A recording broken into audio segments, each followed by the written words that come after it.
Hello all of you, welcome back to my channel. मैं आज आप लोगों के लिए लेकर आ चुकी हूँ एक कलेक्टिव रीडिंग जिसका टॉपिक रहने वाला है आपकी लव लाइफ कैसी रहेगी अगले 7 दिनों में, यानी नेक्स्ट 7 डेज़ में आपकी लव लाइफ में क्या क्या हो सकता है, क्या क्या चेंजेस आप एक्सपेक्ट कर सकते हैं।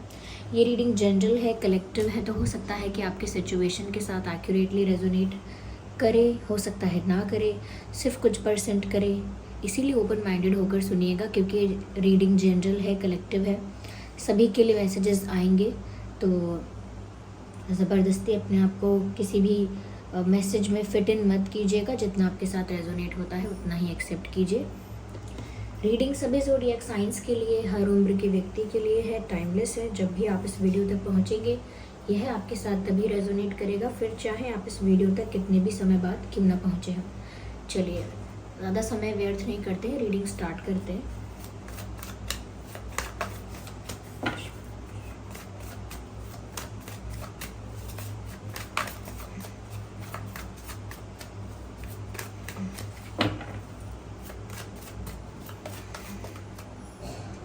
ओके, तो ये है पहला card, wheel of Fortune, S of wands. आपकी लव लाइफ कैसी रहेगी अगले 7 दिनों में। नाइट ऑफ स्वॉर्ड्स,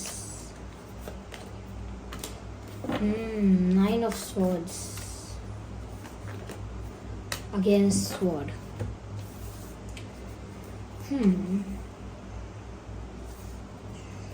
देखते हैं, बताते हैं। देखिए व्यूअर्स, पहली चीज़ जो नज़र आती है वो है swords and swords and swords. यहाँ स्वॉर्ड्स मुझे काफ़ी ज़्यादा नज़र आ रहे हैं। ऐसा लगता है यहाँ पे जैसे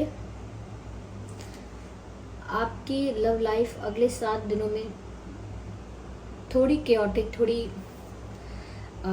स्ट्रेसफुल रह सकती है, थोड़ी चिंतित हो सकते हैं आप।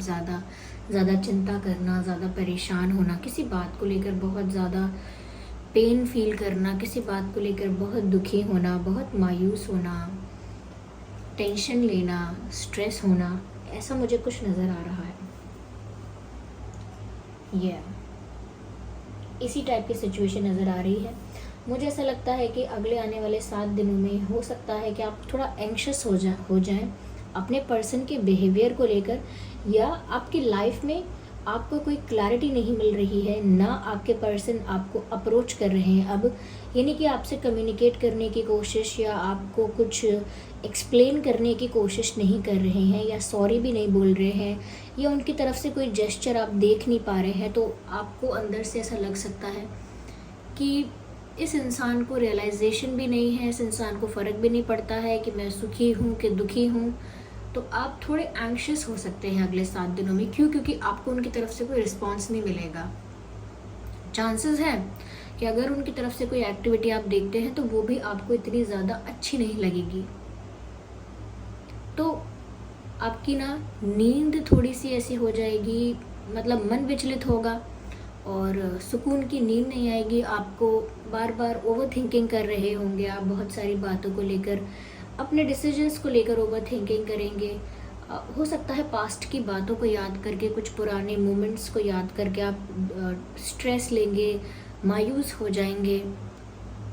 तो थोड़ा सा मुझे लगता है कि यहाँ पर एंजाइटी, पेन, स्ट्रेस, टेंशन बनी रह सकती है, क्योंकि आपके पर्सन की तरफ से आप जो भी कुछ एक्सपेक्ट कर रहे थे या कर रहे हैं वो कुछ आपको देखने को नहीं मिलेगा।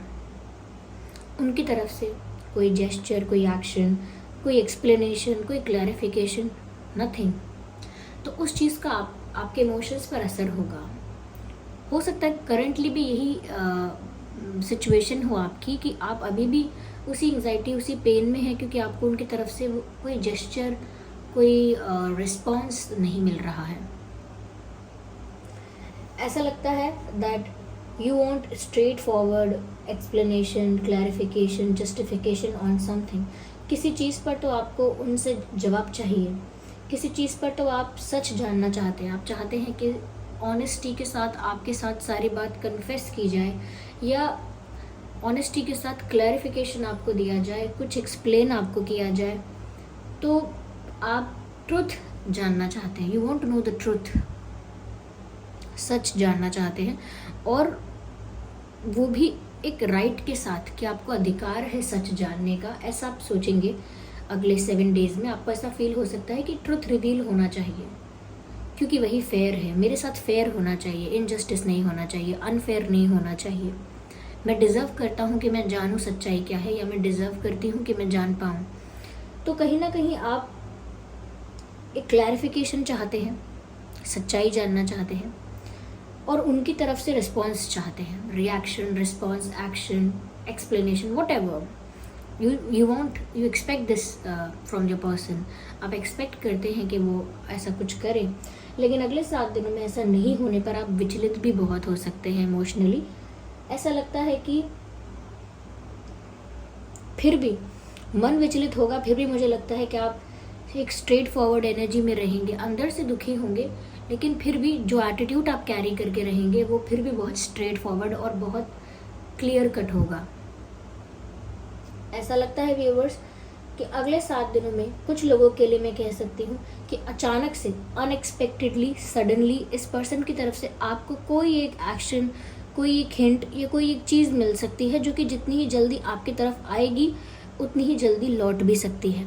यानी कि मैसेज करते ही अनसेंड कर देना, वापस ले लेना मैसेज, या कॉल करते ही कॉल कट कर देना कि अरे आपको नहीं कर रहे थे गलती से, कुछ भी, मतलब थोड़ा सा ही कुछ ऐसा आप उनकी तरफ से देख सकते हैं जो जितनी स्पीड से आएगा अनएक्सपेक्टेडली आएगा, और जितनी फास्ट आएगा उतना ही फास्ट वो गायब भी हो जाएगा। तो यानी कि जो लोग इनकी तरफ से, आपके पर्सन की तरफ से अगले 7 दिन में अगर एक अनएक्सपेक्टेड सडन कोई एक्शन, रिएक्शन देखते हैं, तो उसका कोई मतलब मत निकालिएगा, क्योंकि उसका कोई मतलब है ही नहीं। Out of nowhere, without any explanation, without saying anything, अचानक से अगर कोई आपको हाय हेलो कर देते हैं, ये अचानक से आपको कोई कोई वीडियो शेयर करते हैं, कोई फ़ोटो ऐसी शेयर कर देते हैं, तो उसका मतलब मत ढूंढिएगा कि इन्होंने मुझे ये भेजा, इसका क्या मतलब है, इन्होंने ये स्टेटस डाला है, ये स्टोरी पोस्ट की है, ये इसका क्या मतलब है, इसमें जो लिखा है उसका क्या मतलब है। तो कहीं ना कहीं कुछ तो ऐसा हो सकता है जिसकी वजह से, जो अनएक्सपेक्टेड भी है, और वो आपके साथ होगा, तो आपको लगेगा कि क्या ये आपसे बात करना चाह रहे हैं, क्या कुछ कह रहे हैं। तो हो सकता है वो कुछ कहने के इरादे से आए, लेकिन वो नहीं कह पाएंगे। They will stop, they will drop the plan, they will drop the idea. तो उस आइडिया को ड्रॉप करेंगे, अचानक आएंगे और अचानक जाएंगे। कुछ लोगों के साथ हो सकता है ये कि अचानक से कोई कम्युनिकेशन स्टार्ट होगा और वो सीरियस ही नहीं हो पाएगा, जेन्युइन ही नहीं हो पाएगा, ऑनेस्ट नहीं हो पाएगा, यानी कि ऊपर ऊपर की बातें होंगी, hi hello how are you, हो सकता है, या कुछ शेयर करना या कुछ पोस्ट करना, कुछ ऐसा करना जिससे आपका ध्यान तो थोड़ा उधर जाएगा कि इन्होंने कुछ किया क्या, इन्होंने कोई एक्शन लिया, ये कुछ सोच रहे हैं, लेकिन फिर शांति हो जाएगी, वापस कुछ नहीं दिखेगा आपको। तो ऐसा नहीं है कि मैं रीडिंग पॉजिटिव बना रही हूँ या नेगेटिव बना रही हूँ, I am just reading the cards, I am just channelling the energy. जैसे मैसेज, जैसी एनर्जी यहाँ पर चैनल होगी, मैं वही आपको बता रही हूँ। मुझे ऐसा लगता है व्यूअर्स कि अगले 7 डेज में मुझे ऐसा लगता है कि कोई तो स्ट्रॉन्ग डिसीजन आप ले सकते हैं। आप में से कुछ लोग खुद सामने से जाकर कम्युनिकेशन स्टार्ट कर सकते हैं या कॉन्वर्जेशन स्टार्ट कर सकते हैं, पहला स्टेप ले सकते हैं, बोल्ड होकर एक पहला स्टेप आप में से काफ़ी लोग ले सकते हैं।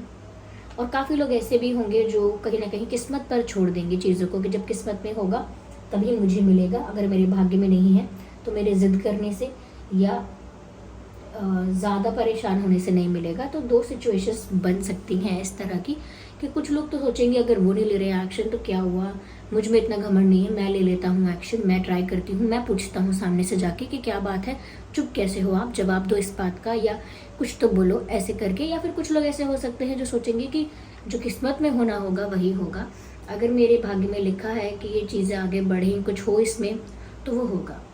तो डेस्टिनी में होना होगा तो होगा, अगर मेरे फेवर में चीज़ें होनी होंगी तो वो होंगी, नहीं होनी होंगी तो किसी के करने से भी नहीं होंगी। तो कुछ लोग भाग्य के भरोसे जाएंगे और कुछ लोग खुद उसका जिम्मा उठाएंगे, उसकी रिस्पॉन्सिबिलिटी उठाएंगे और खुद उसको करेंगे, आगे बढ़ेंगे। लेकिन फिर भी मैं कहूँगी एक एंग्जाइटी, एक स्ट्रेस बना रह सकता है, लेकिन ये पहले से आपको बताया जा रहा है, इसीलिए आपको इस स्ट्रेस से बचना है। जब पता लग रहा है कि एक स्ट्रेस बना रह सकता है, कोई ऐसी टेंशन बनी रह सकती है, तो उससे बचने की कोशिश आप लोगों को करनी है। अगर आपको लग रहा है कि हाँ ऐसा ही हो रहा है कि नींद नहीं आ रही है, टेंशन हो रहा है, स्ट्रेस हो रहा है, तो उसके लिए अपने आप को मेंटली प्रिपेयर कीजिए। ओके, तो अगले 7 दिन कुछ एक्सट्रीम चेंज भी नहीं आ रहा है और आपके इमोशंस थोड़े से अनस्टेबल रह सकते हैं, which is not weird at all, it's fine, it happens, ऐसा होता है। Okay, just a second. आगे हम और क्लैरिफाई करेंगे व्यूवर्स।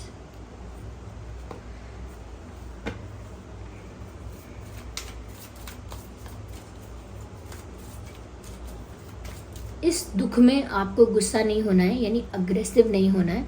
अगर आप एंजाइटी में हैं, स्ट्रेस में हैं, टेंशन में हैं अगले 7 दिनों में, प्यार को लेकर, अपनी लव लाइफ को लेकर, और उस बीच आपको गुस्सा भी आ गया कि मुझे इस पर्सन पे गुस्सा आ रहा है कि चुप क्यों है, दुख तो हो ही रहा है लेकिन अब मुझे गुस्सा चढ़ रहा है, तो उस गुस्से को रोकिएगा। ओके, ऐसा लगेगा कि आपका जो गुस्सा है वो आग में घी डालने का काम करेगा।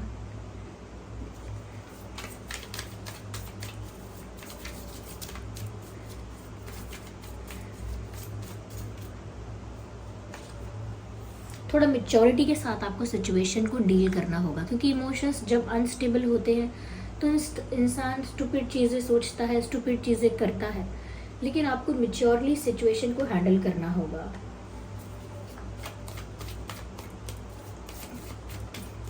ऐसा नहीं है कि आपके पर्सन जानबूझ के आपको अनॉय करने के लिए, इरिटेट करने के लिए, हर्ट करने के लिए चुप हो जाएंगे, कोई रिएक्शन नहीं देंगे, क्योंकि शायद ये राइट टाइम नहीं होगा, या शायद उस समय वो फील नहीं कर रहे होंगे आपको कुछ बोलना या आपको अप्रोच करना, शायद बस इसीलिए नॉर्मली कुछ ना बोले, लेकिन आप उस चीज़ से ज़्यादा हर्ट हो सकते हैं। तो थोड़ा मेच्योरली सिचुएशन को हैंडल कीजिएगा।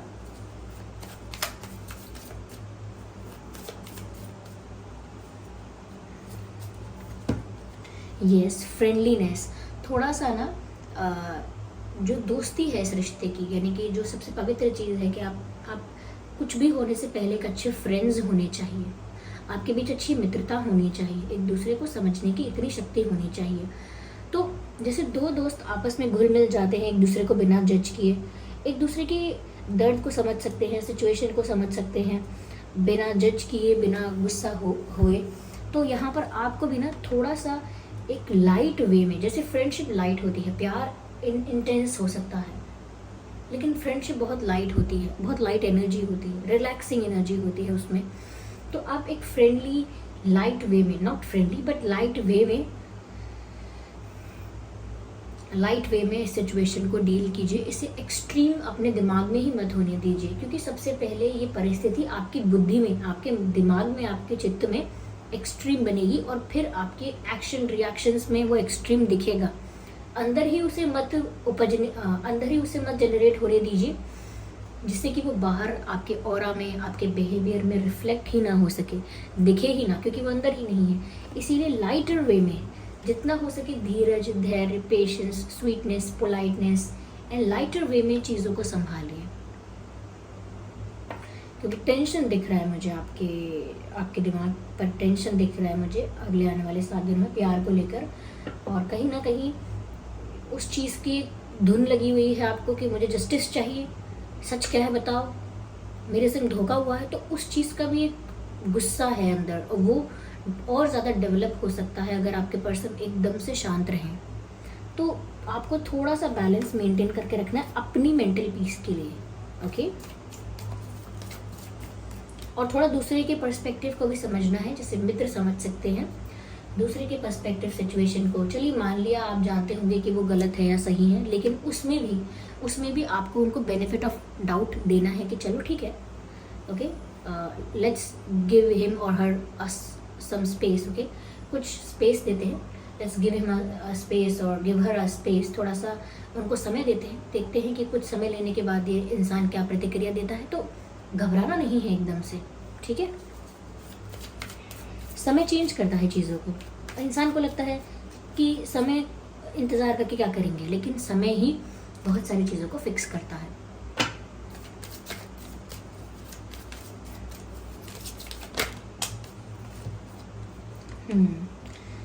मुझे ऐसा लग रहा है व्यूअर्स कि नेक्स्ट 7 डेज में आपको ऐसा लग सकता है कि जैसे आपको किसी चीज़ से दूर रखा जा रहा है,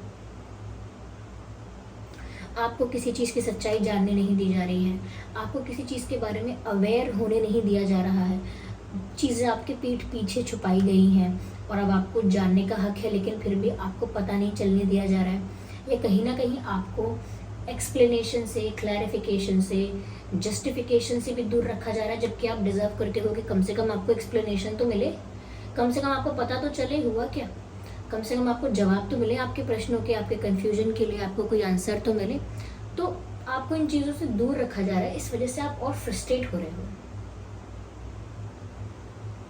और आपको लग रहा है कि आपको एक आउटसाइडर की तरह ट्रीट किया जा रहा है, या फिर आपको चीज़ों को लेकर आपके साथ ओपन क्यों नहीं है आपके पर्सन, या ट्रांसपेरेंट क्यों नहीं है, ऑनेस्ट क्यों नहीं है। ट्रांसपेरेंसी यानी कि जो है उनके मन में, जो है उनके दिमाग में, वो सब कुछ बोलने में दिक्कत क्या है। ऑनेस्टी के साथ गलती एक्सेप्ट करना है या जो भी कन्फेस करना है, उसमें प्रॉब्लम क्या है। तो कहीं ना कहीं आपको जब जैसे जैसे ये और ज़्यादा देखने को मिलता है कि आपको दूर रखा जा रहा है और चुप है, रिस्पॉन्स नहीं है, रिएक्शन नहीं है, कोई एक्सप्लेनेशन नहीं है, और टाइम आगे बढ़ता जा रहा है, तो ये चीज़ें आपको एंग्शियस भी करती है। और जितना आपको दूर रखा जाता है इस चीज़ से, उतना आपको गुस्सा भी आता है। फिर आप एक ऐसे इंसान हो व्यूअर्स जो बहुत इमोशनल है, नो डाउट अबाउट इट। और इमोशनल से मेरा अर्थ बिल्कुल ये मत लीजिएगा कि रोने धोने वाला कोई है। अक्सर लोग समझते हैं कि जब कहीं इमोशनल, तो वो सोचते हैं कि इंसान दुखी होगा, रोता होगा बहुत। नहीं, ऐसा नहीं है।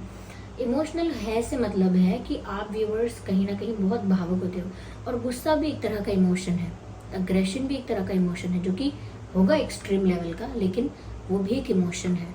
आप इमोशंस से अपने आप को ऑपरेट करते हो, जबकि आपको एटलीस्ट कुछ समय के लिए दिमाग से अपने आप को ऑपरेट करना है। ओके, आप अपने सिस्टम को ऑपरेट कीजिए दिमाग से, और दिल से थोड़ा कम काम लीजिए, क्योंकि आपका दिल आपको हाल गुस्सा कर सकता है। पल में गुस्सा, पल में प्यार, पल में रोना शुरू करेंगे तो पल में हेट, पल में खुशी, कुछ भी हो सकता है। ओके, तो इसीलिए इमोशंस स्टेबल नहीं दिख रहे हैं। ओके, गुस्सा बहुत आ रहा है, गुस्सा निकल नहीं पा रहा है, तो फिर रोना शुरू होगा। रो रहे हैं तो उदासी शुरू होगी, फिर एंजाइटी शुरू हो जाएगी, टेंशन बढ़ने लगेगा। तो वो सब चीज़ें कनेक्टेड हैं। आपको अपने आप को बैलेंस रखना पड़ेगा। कहीं ना कहीं व्यूअर्स अपने इनर चाइल्ड के साथ आपको कनेक्ट करने की ज़रूरत है नेक्स्ट 7 डेज में। देखिए, यहाँ पर ये जो लव लाइफ मैसेजेस हैं, ये स्पेशली आपको क्या करना है, या आपके पर्सपेक्टिव से चीज़ें कैसी होंगी, क्या होगा, उस तरह की रीडिंग आई है ये, कि आप कैसे उसे टैकल करें, आप उस समय करें क्या, नेक्स्ट 7 डेज आप क्या करें, आपके सामने क्या परिस्थिति बन सकती है। तो व्यूअर्स, आप अपने इनर चाइल्ड के साथ कनेक्ट करें, यानी कि इतना अपने आप को इन चीज़ों में इतना खोना नहीं है, इतना डूबना नहीं है कि आप भूल जाएं कि अंदर की इनोसेंस क्या होती है, अंदर का हमारे अंदर जो मासूमियत है वो क्या है, वो भोलापन है वो कहाँ खो रहा है। हम इस रेस में, इस चीज़ में आगे बढ़ते बढ़ते पीछे क्या छोड़कर जा रहे हैं, या पीछे हमसे क्या छूट रहा है। वो इनोसेंस, वो इनर चाइल्ड जो आपके अंदर है, वो कहीं ना कहीं दब रहा है इस चीज़ में। तो अपने उस लाइटर एनर्जी को, अपनी उस इनोसेंस को एम्ब्रेस कीजिए, इन्हांस कीजिए, नर्चर कीजिए। आप अपनी मासूमियत में, अपने सीधे भोलेपन में थोड़ा एंजॉय कीजिए, क्योंकि वो आपको, जितने आप सरल रहते हैं, जितने आप सरल और सादा और साधारण और ऑर्डिनरी बहुत रहते हैं, और जितना आप चाइल्ड लाइक रहते हैं, बच्चे जैसा अपना दिल रखते हैं, स्वभाव रखते हैं, तो उतना ही आप उस सिचुएशन को आसानी से पार कर सकते हैं बिना अपने आप को इमोशनली अफेक्ट किए। मेन बात कहाँ पर आ रही हूँ मैं, मुद्दे की बात क्या कर रही हूँ, यह बता रही हूँ कि आप अपने आप को, अपनी इनोसेंस और प्योरिटी जो है उसे मेंटेन करने पर ध्यान दीजिए। आपकी मेंटल पीस अपने आप प्रोटेक्टेड रहेगी, अपने आप प्रिजर्व रहेगी। उसे ऐसी बाहर की सिचुएशंस अटैक नहीं कर पाएंगी या अफेक्ट नहीं कर पाएंगी। So take care of these things, okay. आपके पर्सन को जो करना है वो शायद 7 दिन बाद भी हो सकता है, 10 दिन बाद भी हो सकता है, और आपके प्लान करने से नहीं होगा। इसीलिए अपने दिल को तकलीफ देना बंद करें, इमोशंस से ज़्यादा काम ना लें, okay. Ignore the background noise, okay. मैं यहाँ पर फिर भी ये देखना चाहूँगी कि आपके पर्सन आपको क्या बोलना चाहते हैं, क्योंकि वो कुछ कह नहीं रहे हैं तो उस वजह से आपकी एंग्जाइटी बढ़ सकती है। तो हम फिर भी यहाँ आपकी एंग्जाइटी इतनी ना बढ़े, या आपको कहीं ना कहीं एक आइडिया मिल जाए कि वो कहना क्या चाह रहे हैं, चाहे वो चुप है लेकिन मन में क्या चल रहा है, तो फिर भी हम वो जान लेते हैं, जिससे कि आप थोड़ा सा सेटिस्फाइड हो पाए। तो ये कार्ड पॉप आउट हुआ है, ये टेबल के बाहर पॉप आउट हुआ है। तो व्यूअर्स, आपको आई होप थोड़ा सा आपको सुकून मिला हो कि ये इंसान प्यार तो करता है आपसे और आपसे आई लव यू कह रहा है, ये कह रही है। तो आपसे आई लव यू कह रहे हैं, which means this person loves you. लेकिन बात कोई और होगी उनके चुप रहने की या कोई एक्शन ना लेने की। डर हो सकता है, कोई प्रेशर हो सकता है, हिम्मत नहीं होगी फेस करने की, कोई भी रीज़न हो सकता है जो यहाँ अभी क्लियर नहीं हुआ है, ओके। तो आप देख लीजिए वो आपसे कह रहे हैं आई लव यू, और अपना गुस्सा ठंडा कीजिए ठीक है, okay. I want to reach out but I am afraid. बोल रहे हैं आप तक पहुंचना चाहता हूं लेकिन डर लगता है, जो कि मैंने कहा कोई ज़रूर कारण होगा कि वो कोई रिएक्शन नहीं दे या वियर्ड बिहेव करें, चुप हो जाएं, क्योंकि उसका कोई रीज़न हो सकता है, क्या पता डर रहे हैं, क्या पता फेस नहीं कर सकते, क्या पता कोई प्रेशर है, या अलग अलग रीजंस हो सकते हैं। तो यहाँ पर एक रीज़न निकल कर आया है, I want to reach out to, यानी कि मैं आप तक पहुँचना चाहता हूँ, मैं आप तक पहुँच के आपसे बात करना चाहता हूँ, या आप तक पहुँचना चाहता हूँ, आपको अप्रोच करना चाहती हूँ, लेकिन बट आई एम अफ्रेड, लेकिन मुझे डर लगता है। तो शायद हो सकता है कि यही बात है कि वो फेस नहीं कर पाते हैं, डरते हैं, आपके गुस्से से डर सकते हैं, ये किसी बात से तो डरते हैं। शायद वो अपनी मिस्टेक्स को सामने से फेस नहीं कर पाएंगे, आपको फेस नहीं कर पाएंगे।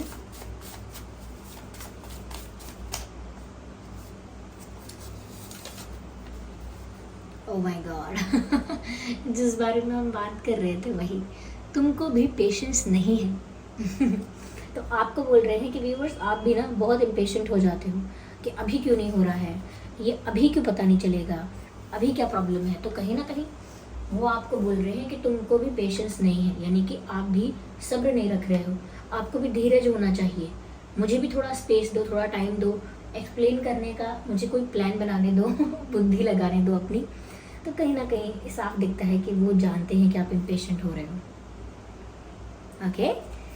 यस, तो व्यूअर्स, आप एंजॉय करो अपनी इनोसेंस को, अपने चाइल्ड लाइक बिहेवियर को एम्ब्रेस करो, आगे बढ़ाओ, एंजॉय करो, थोड़ा सा जॉयफुल हो जाओ, आप वापस बच्चे जैसे हो जाओ, अपनी एनर्जी को लाइट करो, वाइब्रेंट करो, रिलैक्स करो, ओके। जब बच्चे होते हैं तब जीवन में इन चीज़ों की चिंता नहीं होती है। थोड़ा सा उस एनर्जी में आओ, उस फॉर्म में आओ, उससे क्या होगा, आपकी मेंटल पीस प्रिजर्व रहेगी। चाहे कोई बोले कि अरे इतने बड़े हो गए, बच्चे जैसी बातें करते हो, बच्चे जैसा बिहेव करते हो, बच्चों की तरह कार्टून्स देखते हो, तो देखो कार्टून, जो करने का मन है वो करो, लेकिन लाइट रखो अपने आप को, ओके। सो आई होप ये रीडिंग आपके लिए हेल्पफुल और रिलेटेबल रही है। अगर इस रीडिंग ने आपको थोड़ा भी गाइड किया तो वीडियो को लाइक करें, कमेंट करके बताएं कितने % ये रीडिंग आपकी सिचुएशन से रेजोनेट करती है, कौन सा पार्ट आपके साथ रेजोनेट करता है। अगर आप नए हैं तो सब्सक्राइब ज़रूर करें, बेल आइकन को प्रेस करना ना भूलें। चलिए फिर मिलते हैं अगली रीडिंग में, तब तक के लिए bye bye family, bye bye angels, love you all, bye bye, take care.